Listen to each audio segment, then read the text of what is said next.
decaf. It's decaf, in case you're wondering. Got a bit of the goon voice tonight, but I'm going to record this anyway. Had my first day of work today. First day of work. It's kind of hard to call it a first day of work because I didn't really work. It was just training all day.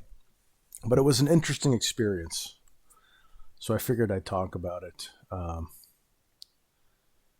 Got up at 7 o'clock this morning, which for me is absurd. I usually get up at like 1 p.m.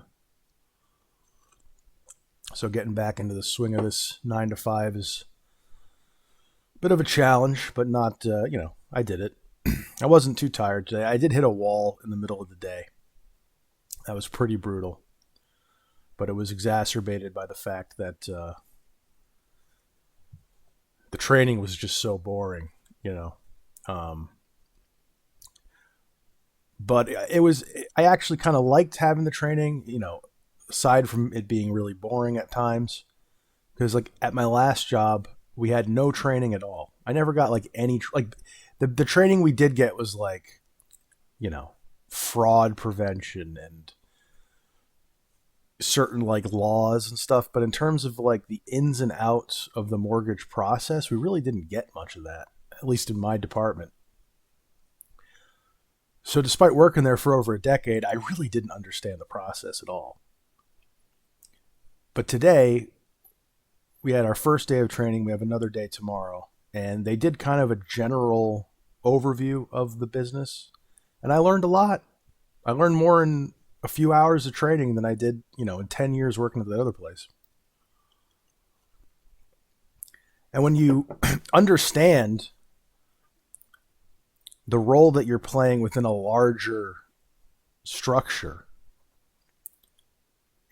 I haven't started working here really yet, so I can't say for sure, but I assume I can kind of tell it. You'll enjoy the work more because you know what you're doing, rather than just like looking at a document and making sure that the dates and the names and the signatures are all correct. You feel like you're part of a bigger whole, and it feels like you're contributing to something greater than just looking at a name and making sure it looks right, And so I appreciated that aspect of it a lot. But the main thing the main impression that was left on me from this training day was the owner of the company. He met us when we came into the building in the morning, and then he went away and we did some of our training. And then like halfway through the day, he came back to where we were doing the training, and he talked to us for a little bit.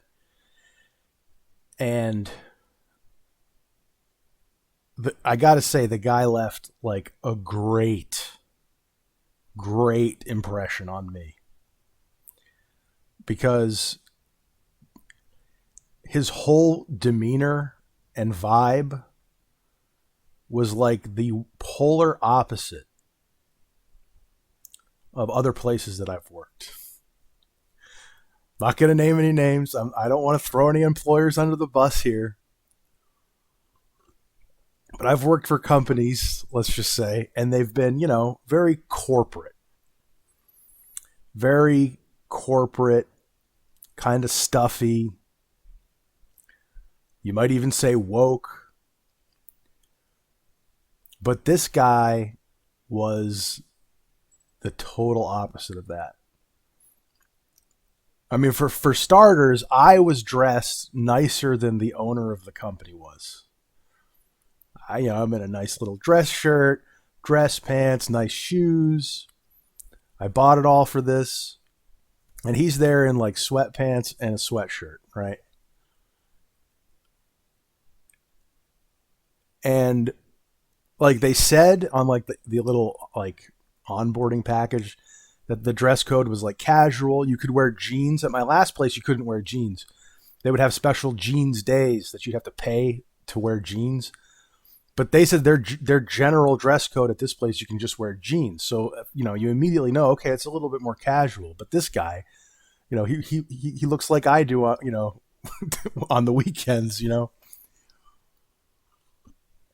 And then, excuse me, the whole way he was talking, he was just like a normal guy. And you could tell he was in sales at one point. He had that kind of air about him. Made tons of eye contact the whole time. Almost like he was testing you to see if you would break eye contact first.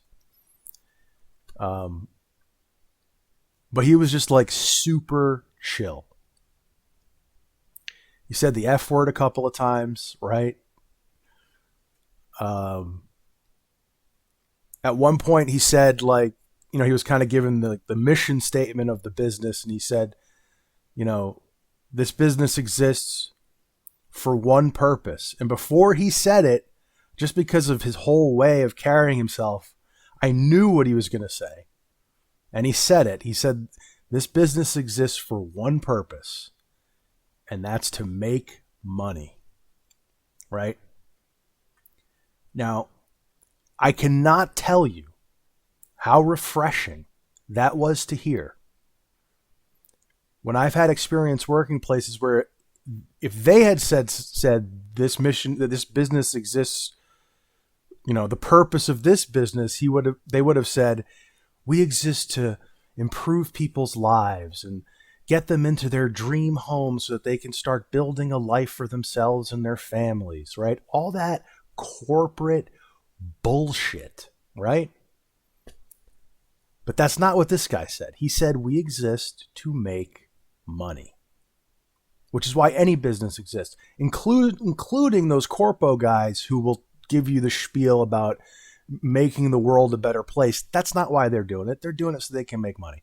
And to the extent that they let that ideology undermine the desire to make money, they will do poorly as a business. So to hear the owner prioritize making money over all else makes me feel good as an employee, because it means that the business should be healthy because it's prioritizing the right things. And it's just so real. It's not full of shit, which so many companies are full of shit. The guy even said at one point, the work is boring.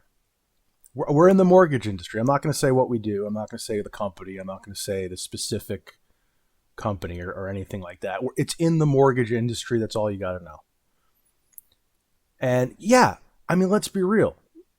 Mortgage, real estate law stuff is not sexy. It's not glamorous. It's boring. But, you don't have a job to be entertained. You have a job to make money, right?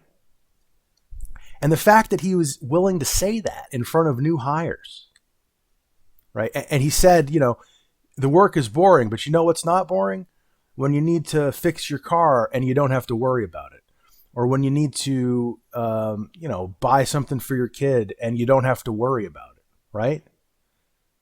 That is such a mature, in my view, masculine understanding of work, that it's not about the work in and of itself. It's not about feeling like a passionate member of a community. It's about making money so that you can live your life outside of work. You don't exist as like a cell in an organism. You're your own person with your own desires and dreams and priorities and hobbies and relationships, and you come to work so you can fund your life. And the owner seems to understand that.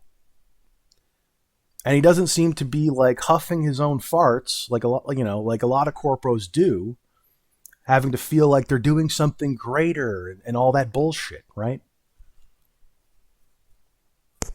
So I don't, he was selling his business to us as the new hires. So, you got to take what he says with a grain of salt.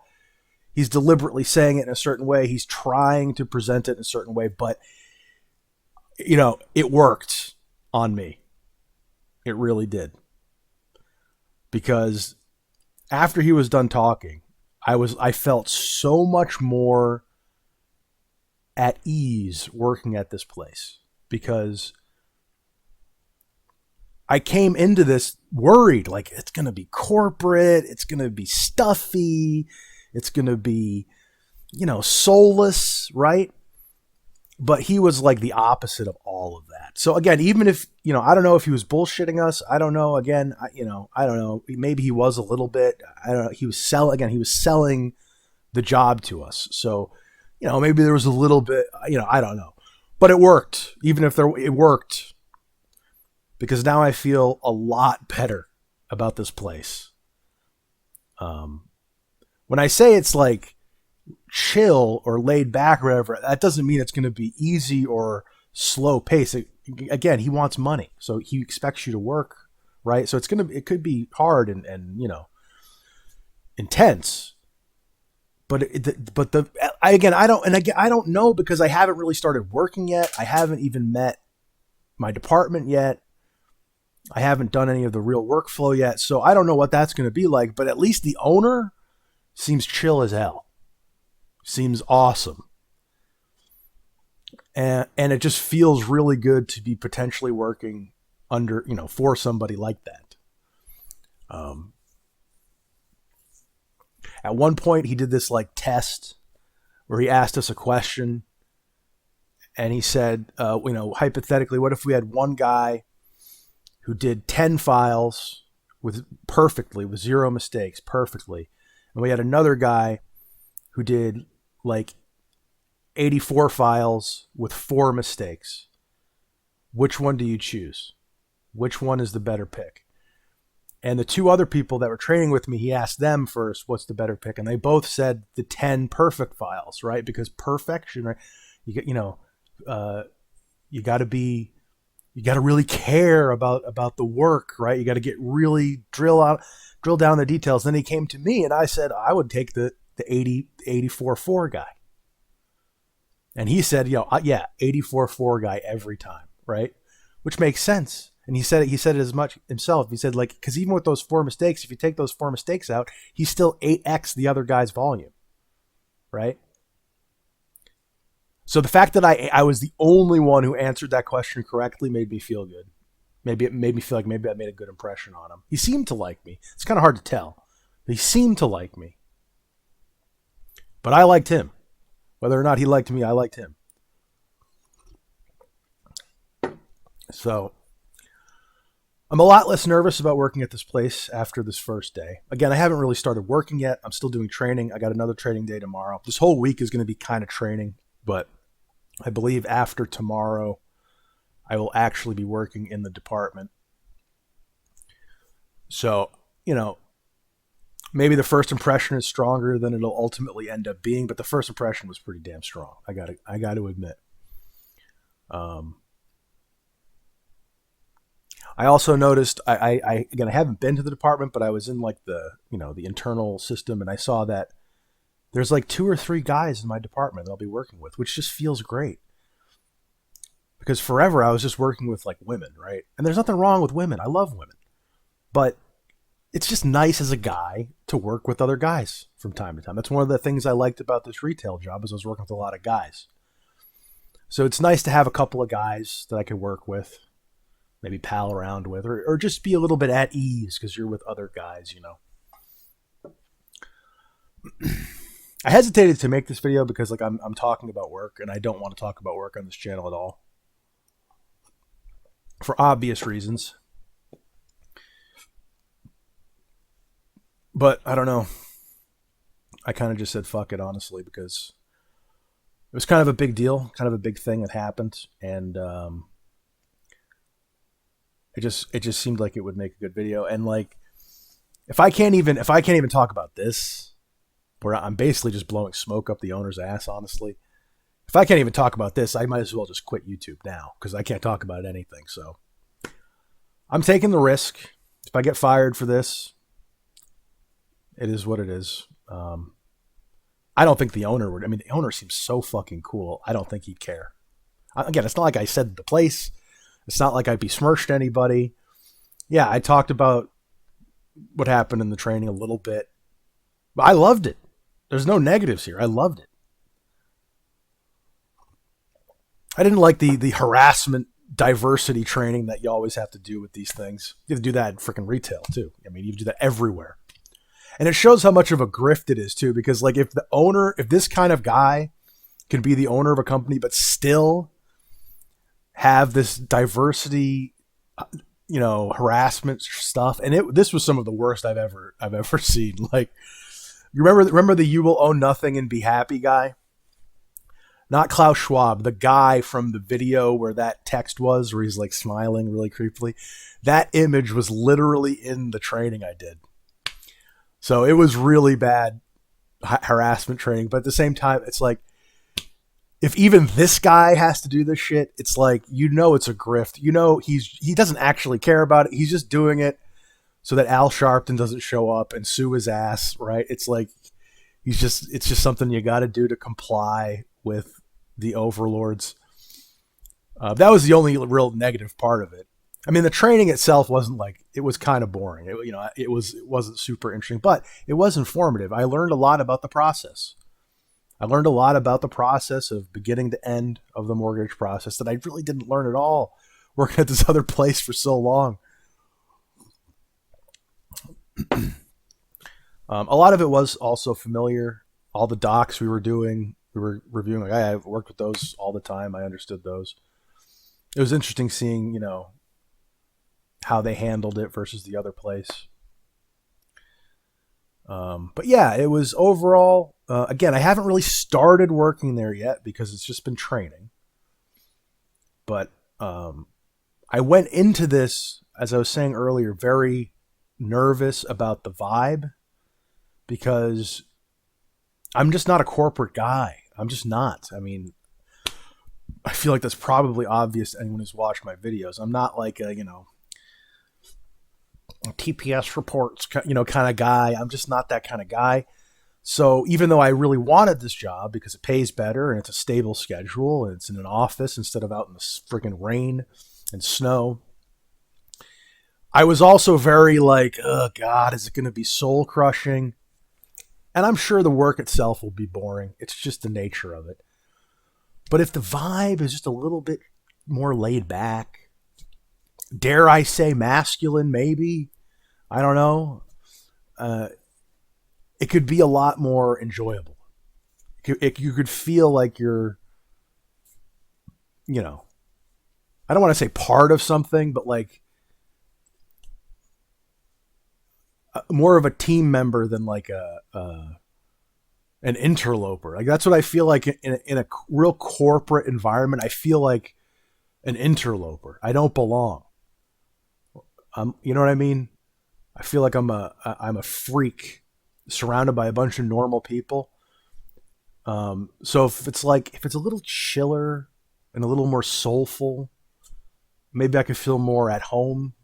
You know what I mean? A little bit more of the flock kind of. I don't know what I'm trying to say. More integrated, I guess, into the unit. But again, he's the owner. I'm not going to see him probably ever when I'm working. So the day-to-day work with my department could be completely different. But the first impression from the owner, at least, and it's got to trickle down a little bit. Even if the lower departments are insulated, it's got to trickle down a little bit, right? I mean, the fact they let you wear jeans any day, whenever you want. He seems to be very pro employee. Of course, he's gonna say that when he's hiring you, right? But he seems to care about his employees, about paying them fairly, taking care of them. And again, that thing he said about how your life is not about work. Your life is about your life, and work is merely a means to that end. Your work can be boring. That's not, work isn't supposed to be necessarily your passion. It's a job. It's something. It's a career. It's something you do so you can afford a family and a house and a car and hobbies, right? When he said that shit, I was like, "No, this guy's goated. This guy knows what's up." And I feel like someone like that, if he owns a company, his company's got to have more soul than a lot of these other companies that try to position themselves as more than they are. This altruistic shit that they try to do. You know what I'm saying? So, again, I don't know what it's like to work there yet. I had 1 day of training, but I love the owner, or at least I love the presentation he gave. And it makes me feel a lot less like, I don't even know if nervous is the right word to describe it, but a lot less weighed down by the prospects of working in a office environment. Because I need the job for the money, stability, all that. But the idea of working in an office does bring me down. It really does. And the fact that it seems a lot more casual, even though that doesn't necessarily mean it's going to be easy or slow paced. It could still be very intense. But if the vibe is just more casual and human, right? That takes a lot. Like I can't describe how much that means to me. So we'll see what happens going forward if my actual day-to-day work does retain that element of soulfulness that the owner just exuded in this presentation thing. I hope it does. Again, it probably won't be as good as that presentation, but I do think it'll probably be a lot better than other jobs I've worked, right? So I feel a lot better about this job because I was going in today super nervous because I didn't know what to expect other than I'm going to work in an office. And I've done that. It's been boring. It's been soul crushing. So I was going in expecting that, but then the way the owner carried himself just really. And again, this sounds like I'm sucking up. I'm brown nosing him right now. I mean, I hope he doesn't watch this. So, but it was just the highlight of the whole experience was that situation. So, and it dramatically improved my mood of this job because at first I was like, oh, I'm going to be making more money. It's going to be stable, but it's going to be soul crushing. And now I'm like, okay. Maybe it won't be so soul crushing, So I feel a lot better about it. I'm looking forward to it. I'll give you an update, general updates. But I don't want to talk. Like I feel even weird talking about this because talking about the owner, right? And again, it's only been positive, but there is a risk to this. I'm taking a risk by talking about this stuff. I'm taking a risk by talking about anything that happens at this job because if someone finds it. I could be cooked, but I realized if I can't even speak kindly of the owner without having to worry about being fired, then I might as well just quit YouTube. And if I'm going to quit YouTube, then what's the point? So it's like, I'm just taking the risk. I know the risk is there. I'm choosing to take it. Maybe I'll have to pay for it. Maybe I won't. I don't know. It's a calculated risk. I'm making the risk. But again, all of that being said, I'm not going to talk about, if anyone is watching from work, I'm not going to talk about the job. I'm not going to talk about where it is, what it is, anything like that. And, if I ever had any issues with anyone, I would never talk about that shit. I don't even really want to talk about it all beyond this. I almost didn't even do this. But I figured because it was such a intense first impression, and because I'm generally being positive here. I don't have anything bad to say. I'm taking the risk. I'm trying to learn to take risks when they're worth taking. Maybe I'll regret it. Maybe I'll regret making this video.